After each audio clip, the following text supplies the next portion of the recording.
Située dans une petite école rurale, notre classe de 22 élèves de CM1, CM2 présente des niveaux très hétérogènes. Il y a beaucoup d'élèves en difficulté, avec 14 PPRE. Il y a également 6 enfants précoces, 2 PPS, un élève anglophone et un élève non lecteur.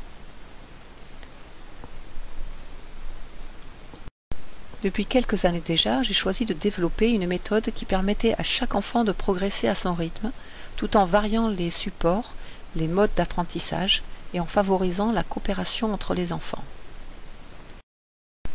L'usage des TIS et plus récemment de l'ENT permet aux élèves de pouvoir anticiper, de pouvoir également aller plus loin dans ce qu'ils ont travaillé en classe et de reprendre des activités faites en classe, des ateliers ou des leçons lorsqu'ils ont été absents par exemple. Les TIS et l'ENT permettent également de dédoubler mon rôle d'enseignant.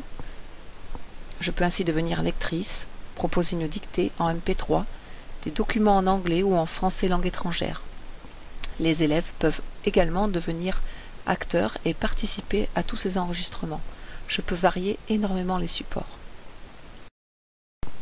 La maîtrise de l'outil informatique par les élèves, la circulation sur le serveur et sur l'ENT permet de mener à bien de nouveaux projets avec d'autres collègues, d'autres écoles, avec le collège secteur par exemple, des projets de correspondance entre les enfants et la création de nouveaux outils, par exemple des petits enregistrements vidéo ou sonores.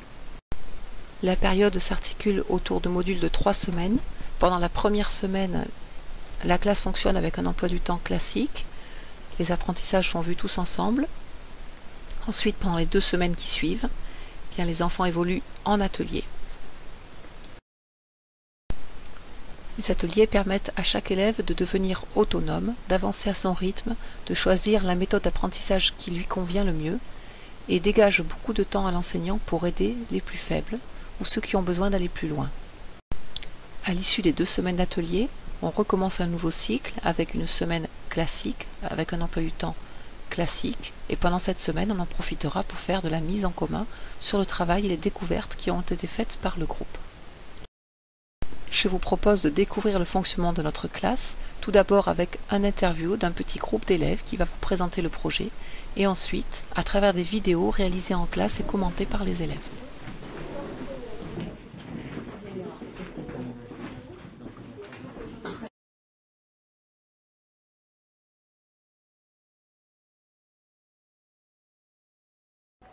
En fait, quand on travaille, quand on fait des leçons, nous on se met devant le tableau et on fait par exemple comme si on faisait des exercices.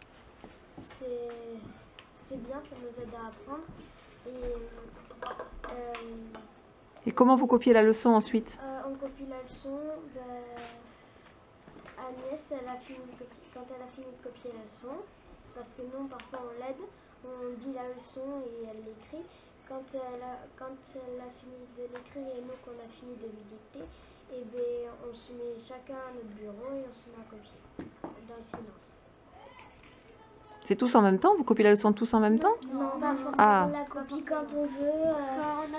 Quand on passe par l'atelier, ça s'appelle leçon 1. Et quand on passe à leçon 1, on se met devant un tableau là où il y a la leçon et on la copie. Bien en face du tableau alors. Et on a pouvoir copier. On a le temps de bien copier lentement. On a le temps de s'appliquer. Et à quoi il sert alors l'atelier leçon 2, Anna? Les leçons 2, ça sert à apprendre la leçon qu'on vient d'écrire dans le leçon 1. À l'apprendre? On n'est pas obligé de l'avoir directement écrit, on peut le faire plus tard. On n'est pas obligé de faire tous les ateliers d'un coup.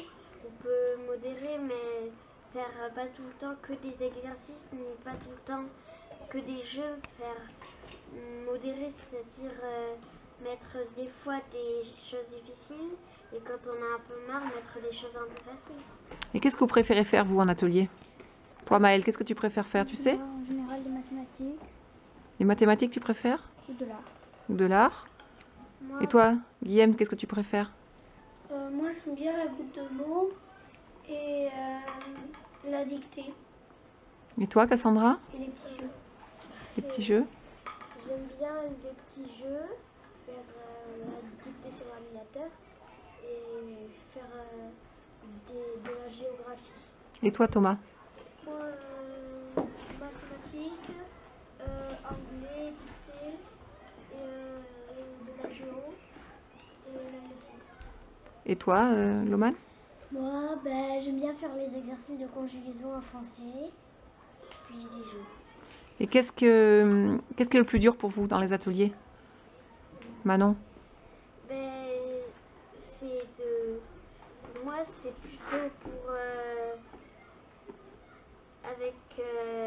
même si le PPRE c'est un peu pour aider, c'est difficile parce que par exemple j'essaye de bien tenir mon crayon, du coup c'est difficile, ça te fait mal au doigt, voilà, mais c'est...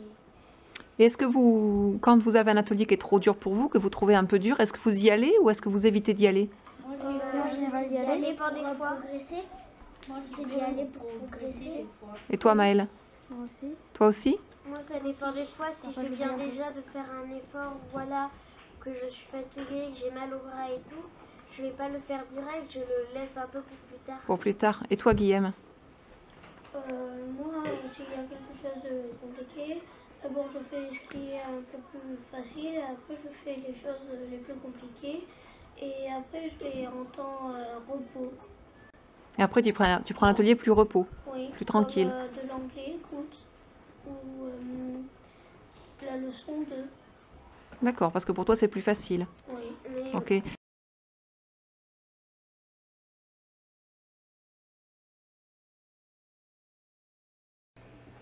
Dans notre classe, des fois on travaille en atelier, des fois on travaille normalement.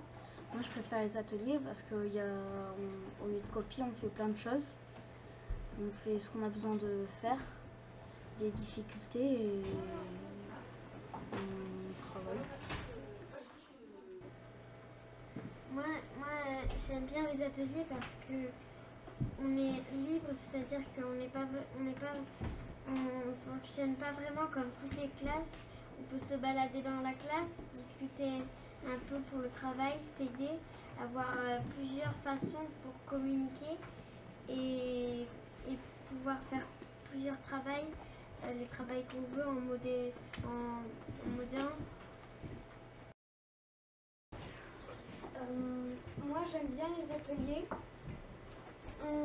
On est libre de choisir son atelier. On peut faire une pause pour aller avec un autre camarade pour faire une chose plus simple. Et une fois qu'on a terminé, on revient à son travail pour terminer.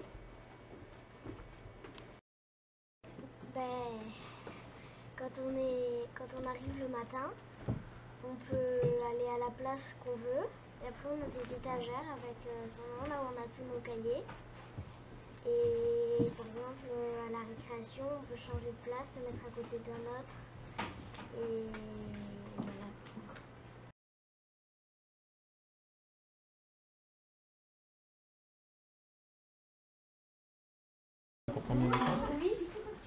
Agnès, s'il te plaît, est-ce que je peux faire coup de mots? Ok, c'est parti. Merci.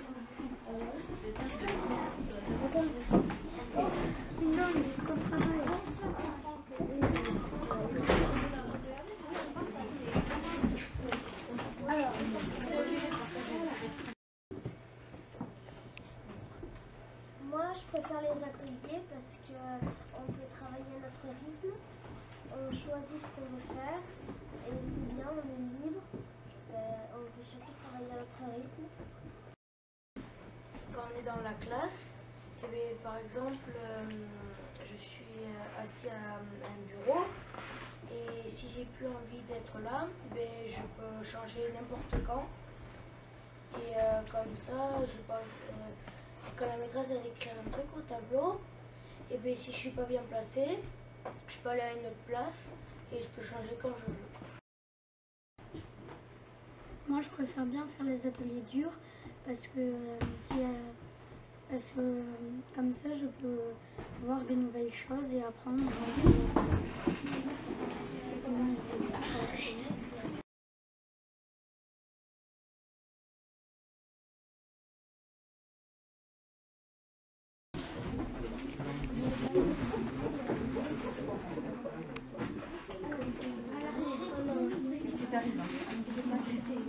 C'est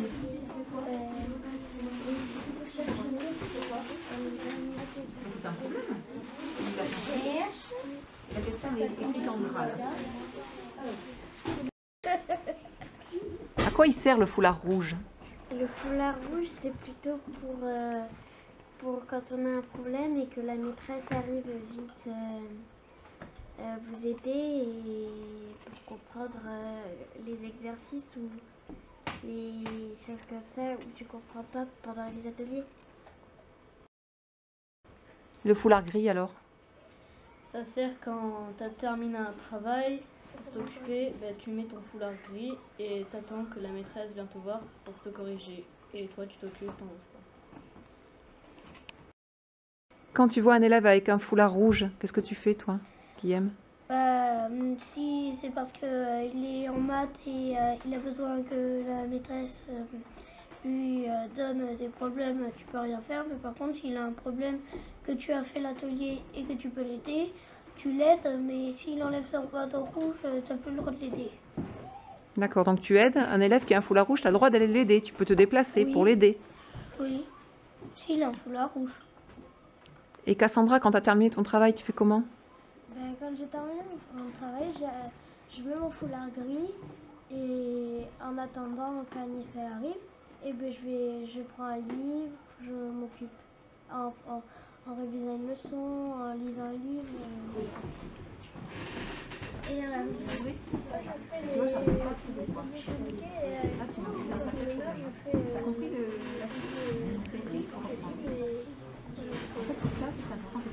Parce que sinon, en fait, le reste, la technique est bonne. Il y a une erreur de calcul au départ.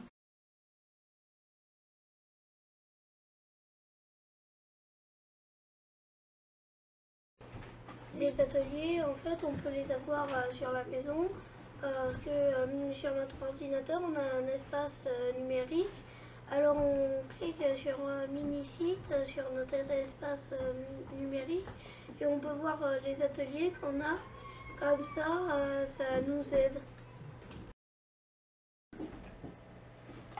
C'est plus pratique parce que depuis la maison, on peut s'envoyer des choses pour le travail et on peut aller sur le blog de la classe, regarder les ateliers et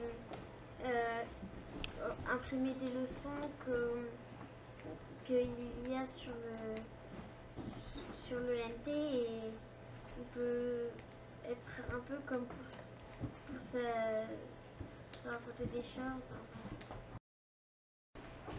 Et sur le NT, on peut aussi travailler ce qu'on n'a pas fait encore à l'école. Et si quand même Agnès nous demande est-ce que nous écrit un tableau et ce que moi j'ai fait sur le NT, et je pourrais le dire.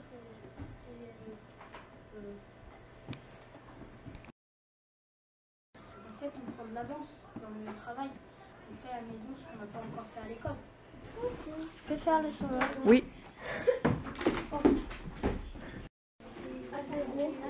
Agnès, est-ce qu'on peut faire géo? Merci. Est-ce que je peux faire géo? Toi aussi, tu veux faire géo? Oui. Ok, ça marche.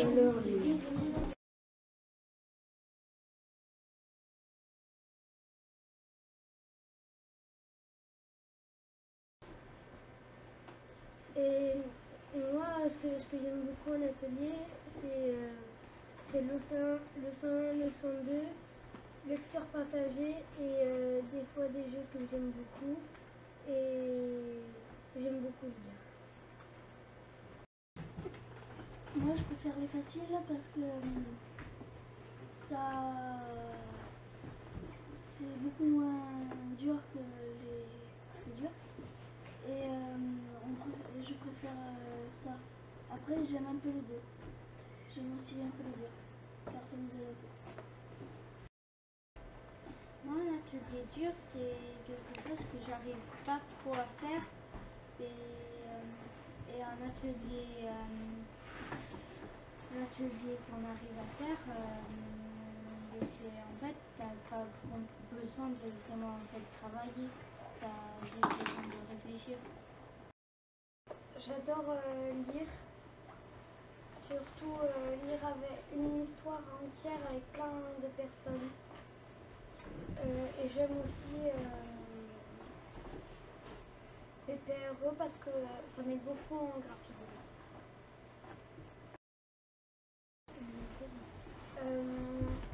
Les ateliers que j'aime bien, C'est mal entre papa et moi.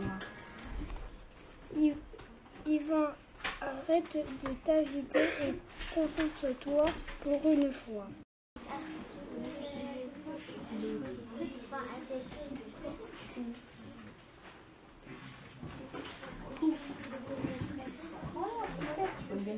Bravo. Je vais changer la télé.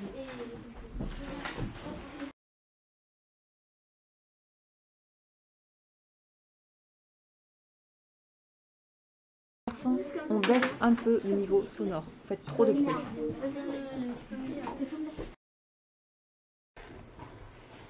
Quand on fait atelier, on choisit ce qu'on veut, on est libre. Et c'est bien comme ça, s'il y a quelque chose de facile pour moi, je suis pas obligée d'y aller de suite dessus, alors je prends les trucs plus compliqués et après je fais les trucs plus faciles.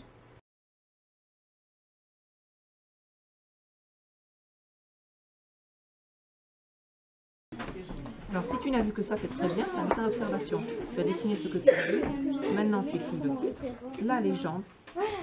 Pour t'aider, tu peux utiliser le dessin d'Antoine. Est-ce que je refais? Tu n'es pas obligé, c'est comme tu veux. Et si tu veux voir d'autres choses, tu bouges un peu la fleur, tu vas mouiller le clair, tu verras. Voilà. Mais alors je peux faire ce qu'on fait. Tu peux, mais tu ne dessines que ce que tu as vraiment vu. Si tu n'as pas vu par exemple. Là j'avais le début d'une lettre.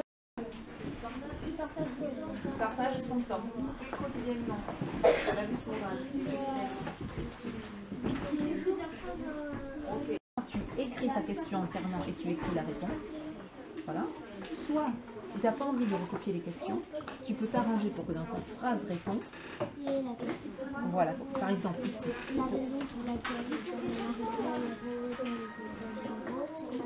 Voilà. Et bien si tu fais ça, ça t'évite de recopier la question. Tu réponds directement, tu marques le numéro et tu mets ta réponse. Parce que n'importe qui lit ton cahier comprend la question en lisant la réponse. Et du coup, tu fais une super phrase réponse en plus de ça. Toi, tu as mis un texte dans ton dessin? Ouais. Ah, c'est des lignes. Tu as choisi des lignes, pas ta ligne. Très bien. Allez, montre-moi.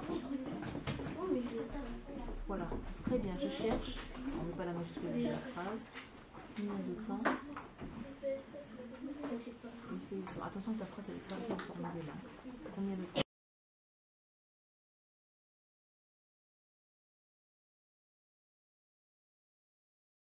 Je peux marquer donc de compétences, je connais la nature des déterminants.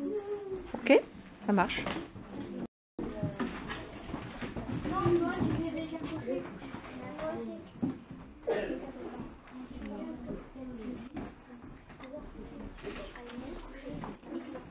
Oui.